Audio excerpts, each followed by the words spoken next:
Okay, तो शुरू करते हैं हम क्लास। तो शायद कोई नहीं आएगा।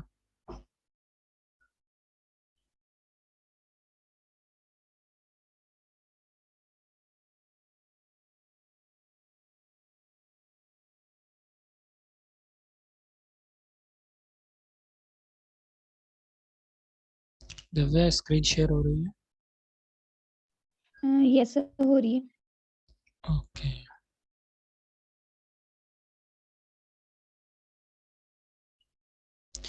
दिव्या, अभी मैं पीछे की क्लास का मतलब एक बार दोबारा हम जो है मैं आपको बताऊंगा कि हमने क्या क्या पढ़ लिया है।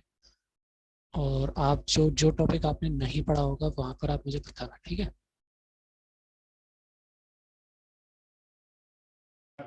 यस।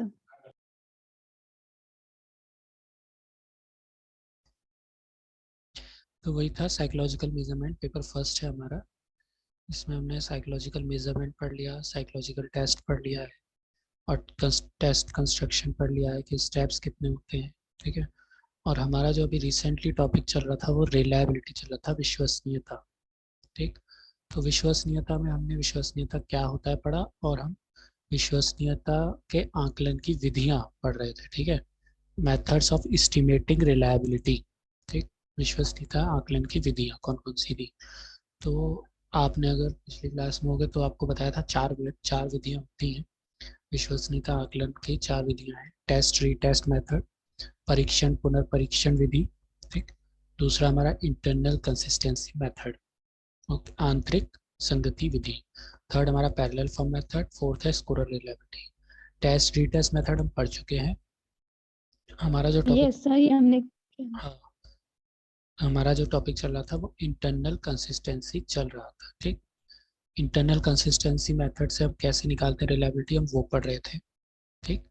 तो इंटरनल कंसिस्टेंसी मेथड, इसमें भी हमारे चार जो है फोर तरह से हम जो है इस मेथड के अंतर्गत फोर मेथड हैं जिसके द्वारा आप रिलायबिलिटी निकाल सकते हैं। वो फोर मेथड कौन कौन से थे? पहला था स्प्लिट हाफ रिलायबिलिटी मेथड। ठीक।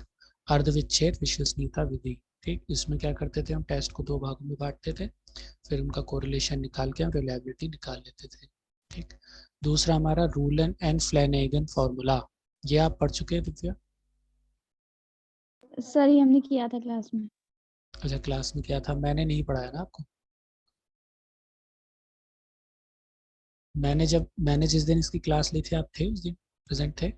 सर मैं थी इस दिन। ओके, ठीक है। तो थर्ड हमारा है कूडर रिचर्डसन फॉर्मूला, ये आपने पढ़ा जब मैंने करवाया था? सर नहीं, ये नहीं पढ़ा मैं। ये नहीं पढ़ा है आपने, ठीक है। तो हम स्प्लिट हाफ रिलायबिलिटी मेथड पढ़ चुके हैं, रूलन एंड फ्लेनेगन फार्मूला भी आप पढ़ चुके हैं। कूडर एंड रिचर्डसन फार्मूला आपका रह गया था, ये मैं पिछली क्लास में पढ़ा चुका हूँ। ठीक। तो आज मैं क्या करता हूँ, इसको जो कोडर रिचर्डसन फार्मूला को दोबारा एक बार रिवाइज करा के, और आज की क्लास में मैं इसका जो है थ्योरेटिकल भी आपको बताऊंगा। ठीक है। वो सॉरी, थ्योरेटिकल बताऊंगा, न्यूमेरिकल भी बताऊंगा। ठीक। इस पे आधारित एक न्यूमेरिकल होगा, वो भी हम करेंगे। मतलब बेसिकली आज जो था मैं न्यूमेरिकल करा रहा था, लेकिन आप कूडर रिचर्डसन बार फार्मूला जब मैंने एक्सप्लेन किया था तब नहीं थे, तो मैं पहले इसको अब दोबारा एक्सप्लेन करके फिर उस पर आधारित एक न्यूमेरिकल है वो भी हम कर लेंगे। ठीक। फोर्थ मेथड हमारा है कोफिशिएंट अल्फा, ये हम आगे की क्लासेस में करेंगे। तो अभी फिलहाल हमारा Kuder Richardson formula.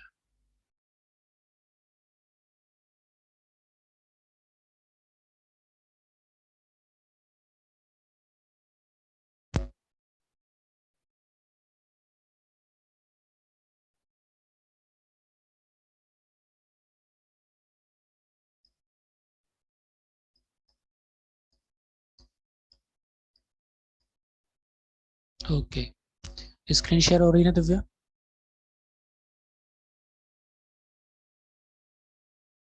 Yes sir. Okay okay, ठीक है। तो कूडर रिचर्डसन फॉर्मूला हम इसको दोबारा पढ़ते हैं। आप उस दिन नहीं थे क्लास में। तो क्या है Kuder Richardson formula? Kuder Richardson give two formulas. Kuder और रिचर्डसन दो साइकोलॉजिस्ट हैं, उन्होंने दो फार्मूला दिए हैं, KR20 and KR21, to calculate internal consistency reliability. ठीक। क्या किसकी मापन के किसकी गणना करने के लिए? आंतरिक संगति विश्वसनीयता की गणना करने के लिए कूडर रिचर्डसन ने 2 फार्मूला दिए हैं KR20 and KR21. Okay, next है हमारा in this method we don't divided the test in 2 equal parts. इस विधि में हम जो है परीक्षण को 2 बराबर भागों में नहीं बांटते हैं. ठीक है, जैसे पहले की विधि में हमें 2 बराबर भागों में बांटना पड़ता था, फिर उनका कोरिलेशन निकालते थे. इसमें हमें ऐसा कुछ नहीं करना. ठीक, मतलब इसमें हमें 2 भागों में परीक्षण को बांटते नहीं है. ठीक, नेक्स्ट है हमारा सम कंडीशंस हैं. ठीक, इस फॉर्मूले को हम कहाँ लगाएंगे उसके लिए कुछ कंडीशन है. ठीक है, कंडीशन क्या है? Some conditions are test items have to be homogeneous. ठीक, परीक्षण के जो एकांश हैं वो समजातीय होने चाहिए. समजातीय मतलब उसके एकांश जो है वो किसी एक ही क्षमता या उसका गुण का मापन कर रहे हो, अलग अलग नहीं कर रहे हो, और वो आपस में एक तरह से उनमें जो है संबंधित हो एकांश. ये नहीं है कि एक एकांश का कुछ मतलब है या दूसरे एकांश का कुछ और मतलब है, तो उसके एकांश मिलते जुलते हुए एक ही गुण या क्षमता का मापन कर रहे हो. ठीक है, तो वो जो हमारे परीक्षण है वो समजातीय कहलाएगा. ठीक, तो पहला कंडीशन इस इन फॉर्मूला को रखने के लिए यह है कि test item have to be homogeneous. परीक्षण के एकांश जो है वो समजातीय होने चाहिए. दूसरी कंडीशन है scoring in the form of 1 and 0. ठीक है, जो यस और नो वाले क्वेश्चन आपने देखे होंगे उनमें होगा ये. ठीक, तो जहाँ जिन परीक्षणों की स्कोरिंग जो है 1 और 0 में होती है उन परीक्षणों की रिलायबिलिटी हम जो है इस मेथड से निकाल सकते हैं. ठीक है, थर्ड कंडीशन है for the formula KR20 it should not be more difference in difficulty level of item. KR20 formula के लिए जो आइटम्स के कठिनता स्तर, एकांश का कठिनता स्तर है, उनमें ज़्यादा अंतर नहीं होना चाहिए. ठीक है, जितने भी एकांश होंगे उनके जो कठिनता स्तर हैं उनमें ज़्यादा अंतर नहीं होना चाहिए. ठीक, ये KR20 फॉर्मूला के लिए है कंडीशन. नेक्स्ट है for the formula KR21 it should be same difficulty level of items. KR21 formula के लिए ये कंडीशन है कि इसमें सभी एकांशों का जो कठिनता स्तर है वो समान होना चाहिए. ठीक है, तो ये कंडीशन है. एक लास्ट कंडीशन है test should be power test. ठीक, जो परीक्षण है हमारा क्षमता परीक्षण होना चाहिए. क्षमता मतलब किसी गुण का मापन करता हुआ, किसी क्षमता का मापन करता हुआ. ठीक है, गति परीक्षण नहीं होना चाहिए. गति परीक्षण उसको कहते हैं जिसमें टाइम लिमिट फिक्स होती है. ठीक, कि पर्टिकुलर टाइम लिमिट में वो आपको टेस्ट करना है, तो वो हमारा स्पीड टेस्ट होता है या गति परीक्षण होता है. ठीक, जितने भी कॉम्पिटिटिव एग्जाम होते हैं वो सारे हमारे गति परीक्षण के होते हैं. ठीक है, और जो साइकोलॉजिकल टेस्ट हम जो करते हैं वो उसमें टाइम लिमिट कुछ फिक्स नहीं होती, लेकिन वो अप्रॉक्स लगभग होता है, तो वो जो है वो पावर टेस्ट होते हैं जिनमें क्षमता का मापन होता है. ठीक, तो ये कंडीशन है KR20 और KR21 फॉर्मूला में से इंटरनल कंसिस्टेंसी रिलायबिलिटी निकालने के लिए. ठीक, होमोजीनियस होना चाहिए टेस्ट, स्कोरिंग 1 एंड 0 के फॉर्म में, और आइटम्स का जो डिफिकल्टी लेवल है उनमें ज़्यादा अंतर नहीं होना चाहिए KR20 के लिए, और आइटम्स का डिफिकल्टी लेवल सेम होना चाहिए KR21 के लिए, और जो टेस्ट है हमारा वो पावर टेस्ट होना चाहिए, ना कि स्पीड टेस्ट. ओके, समझ में आ रहा है दिव्या? Yes sir. हाँ, तो ये मेन पॉइंट्स हैं, और बाकी तो बुक में आप पढ़ेंगे तो बहुत सारा कुछ दे रखा है, वो बड़ा कंफ्यूजिंग हो जाता है. ठीक है, तो मेन पॉइंट्स आपका ये है. अब हम इसके आगे बढ़ते हैं. KR20 फॉर्मूला क्या है? ठीक, KR20 फॉर्मूला हम देख लेते हैं क्या है. KR20 फॉर्मूला ये KR20 equal to n/n-1 bracket SD square. ठीक है, ये SD2 नहीं है, ये SD स्क्वायर है, SD की power 2 minus sigma PQ upon SD square. ठीक है, तो अब इसमें क्या क्या होता है वो हम देख लेंगे. n होता है नंबर ऑफ आइटम्स, एकांशों की संख्या. n मतलब होता है नंबर ऑफ आइटम्स, एकांशों की संख्या. SD स्क्वायर है वेरियांस ऑफ द स्कोर, मतलब प्राप्तांकों का प्रसरण. ठीक है, SD स्क्वायर प्राप्तांकों का प्रसरण, और मतलब एक तरह से ये भी कह सकते हैं SD मतलब मानक विचलन होता है. मानक विचलन का जब हम वर्ग करेंगे तब हमें, तो वो प्रसरण होता है. ठीक, मानक विचलन का वर्ग जो है वो प्रसरण कहलाता है या वेरिएंस कहलाता है. ठीक है, और P क्या है यहाँ पर? P आपको देखना है difficulty level of each item. जो यहाँ पर P दे रखा है वो डिफिकल्टी ईच आइटम का कठिनता स्तर. अब कठिनता स्तर कैसे निकालते हैं? बहुत से बच्चों को ये टेक्निकल पता नहीं होता ये कठिनता स्तर. ठीक है, कठिनता स्तर में आसान भाषा में आपको बता दूं. जैसे मान लीजिए क्वेश्चन, ठीक है, उसको हमने 50 बच्चों पे दिया है. ठीक है, 50 बच्चों को दिया करने को, उनमें से 40 बच्चों ने वो सही कर दिया, ठीक है ना। तो 40 बच्चों ने सही करा है, तो उसका कठिनता स्तर क्या होगा, उसका कठिनता स्तर होगा 40/50। 40 को हम 50 से डिवाइड कर देंगे तो उसका डिफिकल्टी लेवल निकल आएगा, ठीक है। मतलब क्वेश्चन जितने लोगों ने सही कर रखा है उसको हम कुल सब्जेक्टिव से भाग कर देंगे, तो हमें जो है कठिनता स्तर उस एकांश का निकल जाएगा, ठीक है। अभी हम इस पे आधारित क्वेश्चन एक न्यूमेरिकल भी करेंगे तो आपको ज़्यादा क्लियर हो जाएगा, ठीक है। तो पी है difficulty level of each item, या फिर हम इसे सही उत्तरों का अनुपात भी बोल सकते हैं, ठीक है। सही उत्तरों का अनुपात कितना है, या फिर परीक्षण के एकांश का कठिनता स्तर भी कह सकते हैं इसको। क्यू क्या है, क्यू है proportion of examinee answering wrong on each item, ठीक। यह है गलत उत्तरों का अनुपात, ठीक है, गलत उत्तरों का अनुपात। और इसको कैसे लिखता निकालते हैं, पी को हम 1 में से माइनस कर देंगे, मैंने लिखा हुआ है proportion of examinee answering wrong on each item और 1 माइनस पी, ठीक है। तो क्यू की वैल्यू हमारी निकलती है, जो हमारा पी निकला है डिफिकल्टी लेवल निकला है उसको हम 1 से माइनस कर देंगे तो हमारा क्यू निकल आएगा, ठीक है। अभी इस पे आधारित हम क्वेश्चन करेंगे तो ज़्यादा क्लियर हो जाएगा आपको, ठीक है। तो ये है आपका KR20 फॉर्मूला, आप चाहें तो स्क्रीनशॉट ले लीजिए इसका, ठीक है। दिव्या समझ में आ रहा है? Yes sir. ओके, ठीक है। तो नेक्स्ट हम आगे बढ़ते हैं। नेक्स्ट है हमारा KR21 फॉर्मूला, ठीक। KR21 फॉर्मूला क्या है आप इसमें देखेंगे। KR21 फॉर्मूला है आपका ये n/n-1 SD² माइनस NPQ, ठीक है। अब यहाँ पर सिग्मा नहीं है, मतलब NPQ है अपॉन SD², ठीक है। अब यहाँ NPQ क्या है, n तो वही हो गया हमारा नंबर ऑफ आइटम्स, मतलब कितने एकांश हैं वो हो गया, ठीक है। P और Q क्या है यहाँ पर वो देखेंगे। P है average of correct proportional to each item, जितने भी सही उत्तर दिए हैं उनका उनका एवरेज, ठीक है। मतलब मान लीजिए 5 एकांश हैं और उसका हमने P निकाल लिया है कि सही उत्तरों का कितना अनुपात है, और उनका टोटल करके उसको एकांशों की संख्या, कुल एकांशों की संख्या से भाग कर देंगे तो उसका एवरेज निकल आएगा, ठीक है। अभी हम इस पे आधारित क्वेश्चन करेंगे तो ज्यादा क्लियर होगा आपको। तो P है यहाँ पर average of correct proportion of each item, और Q है average of incorrect proportion to each item, ठीक है। मतलब जो गलत उत्तर हैं उनका औसत, उनका औसत भी ऐसे निकलेगा जैसे 5 आइटम्स का हमने पहले सही उत्तर का अनुपात निकाल लिया, फिर फिर उसका गलत उत्तर का अनुपात 1 - P करके निकाल लिया, और फिर गलत उत्तरों का जोड़ के उसको 5 से भाग कर देंगे तो हो जाएगा हमारा average of incorrect proportion to each item, ठीक। तो ये है आपका KR21 फॉर्मूला। दोनों में फ़र्क यही है कि उसमें PQ हमारा जो है मिला PQ का योग यूज़ होता है, और इसमें हमारा P का एवरेज अलग और Q का एवरेज अलग अलग एवरेज यूज़ होता है, ठीक है। तो ये है आपका KR21 फॉर्मूला, आप चाहें तो इसका स्क्रीनशॉट ले लीजिए, ठीक है। तो समझ में आया दिखा?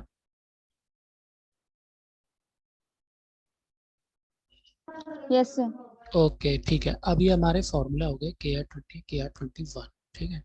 अब आज के जो हम क्लास में करने वाले थे वो करने वाले थे, हम करने वाले थे क्या, इस पे आधारित आज हम एक न्यूमेरिकल करने वाले थे,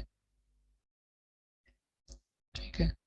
न्यूमेरिकल हम देख लेते हैं, ठीक है, ठीक। तो वही था कि कोडर रिचर्डसन फॉर्मूला KR20 एक बार मैंने फिर बताया था इस PPT में। KR20 फॉर्मूला ये है n/n-1 SD² minus sigma PQ upon SD², ठीक। n है नंबर्स ऑफ आइटम, SD² है variance of the score, P है difficulty level of each item, और Q है proportion of examiners answering wrong on each item और 1 - P, ठीक है। और एक बार KR21 फिर बताया, KR21 फिर बताया देख लीजिए। KR21 का फॉर्मूला है n/n-1 SD² minus NPQ upon SD²। P है यहाँ पर average of correct proportion to each item, Q है हमारा average of incorrect proportion to each item, ठीक। गलत उत्तरों का औसत और सही उत्तरों का औसत, ठीक है। अब हम बढ़ते हैं इसके न्यूमेरिकल पे, ठीक है। देखिए ये calculate reliability by KR20 and KR21, okay, ठीक। Yes sir. तो calculate reliability by KR20 and KR21, ठीक। तो ये है आपका क्वेश्चन, ठीक। आप चाहे तो इसका स्क्रीनशॉट ले लीजिए, नहीं तो आप लिख भी लेंगे अगर तो लिख लीजिए, ठीक है। ये है हमारा ये हमारा दे दिया ना, देखो आइटम्स, देखो हमें क्या, हमें देखो आइटम्स पता है, चाहे क्वेश्चन दिया हो या फिर ये, मतलब ये तो हम रिलायबिलिटी निकालना सीख रहे हैं, ठीक है ना। जैसे मान लीजिए कोई परीक्षण है, ठीक है, हमने उनको बच्चों को दिया और उन्होंने हमें वापस कर दिया, अब उसकी हमें रिलायबिलिटी निकालनी है, ठीक है। तो हम प्रत्येक एकांश का देखेंगे कितने बच्चों ने सही उत्तर दिया है, कितने बच्चों ने गलत उत्तर दिया है ना। तो जाके हमारा ये निकलेगा। ठीक, तो मान लीजिए हमें छः छः एकांशों का क्वेश्चन, एक परीक्षण था, वो हमने दिया, उन लोगों ने भर के दे दिया। अब यहाँ पर हमने number of correct answer answer हमने देख लिया उसमें से, कि पहला आइटम है उसमें 80, उसमें 80 लोगों ने 100 बच्चों पे दिया है हमने, ठीक है, मान लीजिए 100 बच्चों पे दे रखा है। तो क्या होगा, पहले आइटम का यहाँ देख रहे हैं आप 80 correct answer, number of correct answer है 80, मतलब 80 बच्चों ने सही उत्तर दिया है। दूसरे आइटम का 60 बच्चों ने सही उत्तर दिया है। थर्ड आइटम का 70 बच्चों ने सही आंसर दिया। फोर्थ आइटम का 40 बच्चों ने सही आंसर दिया। फिफ्थ आइटम का 50 बच्चों ने सही आंसर दिया है, और सिक्स आइटम का 30 बच्चों ने सही आंसर दिया। ठीक, तो ये है आपका, एक तरह से क्वेश्चन लगा लीजिए। अब इसको आप, अब के आर 20 और के आर 21 से आप कैसे कैलकुलेट करेंगे, ठीक है, वो हम देखेंगे। ठीक, तो कैलकुलेटिंग रिलायबिलिटी बाय के आर 20 के आर 21। ठीक, तो जो अब हम टेबल बनाएंगे वो हमारी इस टाइप की हो जाएगी, ठीक है, 5 कॉलम वाली हो जाएगी। ठीक, पहले में हम वही आइटम लिख देंगे और दूसरे में नंबर ऑफ करेक्ट आंसर वैसे ही उतार देंगे, ठीक है, 2 कॉलम तो वैसे ही उतारेंगे। अब हमें क्या निकालना है, पी निकालना है। पी मतलब रेशियो ऑफ करेक्ट आंसर, ठीक है, मतलब सही उत्तरों का अनुपात कितना है, ठीक, या फिर कठिनता स्तर भी बोलते हैं इसको, सही उत्तरों का कठिन, मतलब कठिनता स्तर भी बोल सकते हो आप, या फिर रेशियो ऑफ करेक्ट आंसर, ठीक है, पी। ये कैसे निकलेगा, देखो 80 को कितने बच्चे, एक बार एक और है, देखो नीचे एन की संख्या 100 है, मतलब नंबर हमने 100 बच्चों से कराया, और एच डी 2.5 दे रखा है, और एच डी का स्क्वायर करा तो 6.25 है, ठीक है, ये हमें दे रखा है। ठीक, तो एन की वैल्यू मतलब 100 बच्चों पे हमने कराया है, मानक विचलन जो है इसका 2.5 है, और मानक विचलन का वर्ग कर दिया हमने, तो ये हमारा वेरियांस निकला है। ठीक, ये नीचे दे रखा है। ठीक, अब देख लीजिए, अब हमें पहले अनुपात निकालना है, पी निकालना है। तो 80 को हम 100 से भाग करेंगे तो हमारा क्या आएगा, 0.80 है ना, मतलब पॉइंट दो, क्या 2 जीरो हटेंगे नीचे से और पॉइंट ऊपर लग जाएगा। ठीक, तो 80 का हमने रेशियो निकाला, 80/100 मतलब हो गया 0.80। ओके, ऐसे 60 का रेशियो निकाला तो 0.60 हो जाएगा। 70 का 100 से डिवाइड करेंगे तो 0.71। 40 को 100 से डिवाइड करेंगे 0.40। 50 को 100 से डिवाइड करेंगे तो आ जाएगा 0.50, और 30 को 100 से डिवाइड करेंगे तो 0.30। ठीक, और हमने इसका टोटल कर दिया sigma P equal to 3.30। Okay, समझ में आया दिव्या? Yes, sir. तो पी करेक्ट आंसर का रेशियो या डिफिकल्टी स्तर कैसे निकालते हैं, वो ये हो गया। अब हमें क्या निकालना है, क्यू। क्यू मैंने क्या बताया था कि रेशियो ऑफ रॉन्ग आंसर है, गलत उत्तरों का अनुपात कितना है, तो वो कैसे निकालते हैं हम, 1 माइनस पी। ठीक है, जो हमारी पी की वैल्यू आई है उसको 1 में से माइनस कर देंगे, ठीक है ना।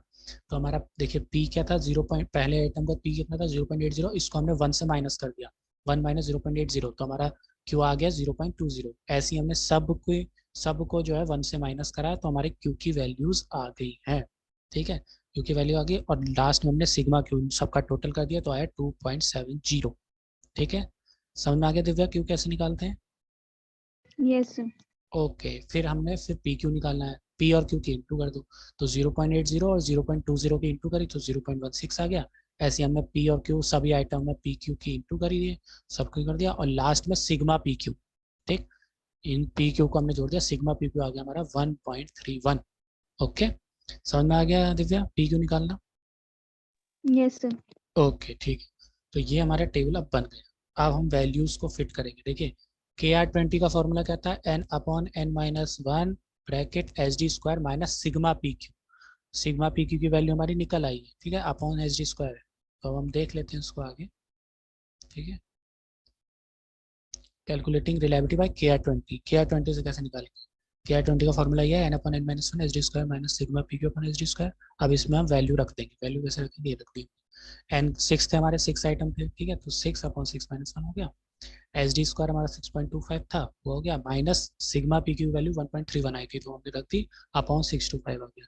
ठीक, अब हम ये रख दिया हमने, अब इसको सॉल्व करेंगे तो हमारा आएगा 6/5 4.94/6.25, और सॉल्व करेंगे तो आ जाएगा 1.2 इंटू 0.79, और इसको इंटू करेंगे तो आ जाएगा 0.9। आप इसका स्क्रीनशॉट ले लीजिए, इससे पहले वाले का भी आपने ले लिया होगा। ठीक है, तो ये KR20 से हमने ऐसे निकाला, इसमें सिग्मा पी क्यू की जरूरत थी तो हमने सिग्मा पी क्यू की वैल्यू फिट कर दी, ठीक है। अब जो एवरेज कैसे, KR21 के लिए एवरेज निकालना है वो कैसे निकालेंगे, देखिए मैं एक बार पिछली स्लाइड में जाता हूँ, ठीक। हाँ, अब ये देखिए, ये जो हमने इसमें थर्ड जो पी है इसमें सिग्मा पी निकाला है, और क्यू जो हमने सिग्मा क्यू निकाला है, ठीक है। ये हमने इसलिए निकाला क्योंकि ये KR21 में इसकी जरूरत पड़ेगी, ठीक है। KR21 में इसकी जरूरत पड़ेगी, मतलब मान लीजिए कि क्या नाम है, अगर आप KR21 से निकालते तो आपको ये PQ निकालने की जरूरत नहीं पड़ती। ये आपने PQ निकाला है, ये निकाला है KR20 के लिए, और अगर आप KR21 से निकालते तो आपको PQ निकालने की जरूरत नहीं थी, फिर P और Q से ही काम चल जाता, ठीक है। अब एवरेज कैसे निकलेगा वो मैं आपको दिखाता हूँ। ये तो हमारा निकल गया KR20 से, ठीक है। अब ये देखिए, कैलकुलेटिंग रिलायबिलिटी बाय KR21 कैसे निकालेंगे, देखिए KR21 का फॉर्मूला ये रहा, n/n-1 SD² minus NPQ upon SD square. N P है यहाँ पर average of correct answers, Q है हमारा एवरेज ऑफ इनकरेक्ट आंसर्स, ठीक है ना। अब कैसे निकालेंगे, देखिए ये मैंने बताया। पी हमने निकालेंगे, जो हमारा सिग्मा पी था उसको टोटल आइटम से डिवाइड करके एवरेज निकल जाता है ना। तो सिग्मा पी था हमारा 3.30 अपॉन आइटम थे 6 से हमने भाग कर दिया तो इसका एवरेज आ गया 0.55, ठीक है। ये आ गया एवरेज पी की वैल्यू। और क्यू की वैल्यू, हमारा जो सिग्मा क्यू था वो था 2.70, इसको हमने 6 से डिवाइड कर दिया, मतलब टोटल आइटम से डिवाइड कर दिया, तो हमारे पास क्यू आ गया 0.45, ये इनका एवरेज आ गया। मतलब पी और क्यू की वैल्यू हमारी अब आ गई है KR21 के लिए, ठीक है। अब हम इसको, अब हमारा पी आ गया, क्यू आ गया, हम इसको वैल्यू फिट कर देंगे, ठीक है। 6/61 6.25 माइनस 6, एन की जगह 6 आ गया, और पी की जगह 0.55 आ गया, और क्यू की जगह 0.45 आ गया अपॉन 6.25। इसको हमने सॉल्व कर लेंगे तो हमारे पास आ जाएगा KR21 इक्वल टू 1.2 इंटू 0.76, और KR21 इक्वल टू 0.9, ठीक है। दिव्या समझ में आ गया? Yes sir. जी। तो ये हो गया हमारा कूडर रिचर्डसन फॉर्मूले को का एक्सप्लेनेशन कर दिया आपको मैंने, और KR20 और KR21 से रिलायबिलिटी कैसे कैलकुलेट करते हैं, ठीक है। मतलब हमारे पास केवल परीक्षण हो तब हम उससे जो है, बस परीक्षण ये हो कि 1 और 0 वाले स्कोरिंग वाला हो, परीक्षण होगा तो हम आराम से KR20 KR21 से रिलेबिलिटी निकाल सकते हैं। हम प्रत्येक आइटम का देख लेंगे कि कितने बच्चों ने सही दिया, कितने बच्चों ने गलत दिया, कितने सही दिया है, फिर उसका पी रेशियो निकाल लेंगे, पी बोलते हैं इसको। फिर क्यू निकाल लेंगे, फिर PQ निकाल लेंगे, फिर हम KR21 में फॉर्मूला फिट कर देंगे या KR21 फिट कर देंगे। समझ में आ गया दिव्या? Yes sir. ओके, ठीक है। तो आज हमारा जो है कूडर रिचर्डसन वाला जो है हो गया है, और नेक्स्ट में हमारा जो लास्ट टॉपिक है वो, लास्ट टॉपिक हमारा था, लास्ट टॉपिक था हमारे इसमें इंटरनल कंसिस्टेंसी का ही है, कोफिशिएंट अल्फा रह गया, हाँ कोफिशिएंट अल्फा रह गया, फिर उसके बाद पैरेलल फॉर्म मेथड रह गया, और स्कोरर रिलायबिलिटी रह गया, ठीक है ना। तो ये चीज़ हमारी अब रह गई है, तो अब अगली क्लास में हम जो है कोफिशिएंट अल्फा के बारे में पढ़ेंगे, फिर यहाँ पैरेलल फॉर्म मेथड का होता है वो पढ़ेंगे, ठीक है। तो thank you so much Divya join होने के लिए। आपने चैट बॉक्स में प्रेजेंट डाल दिया था ना? यस सर, डाल दिया। ओके, 1 मिनट वेट करना, उसको सेव कर लेता हूँ। ओके,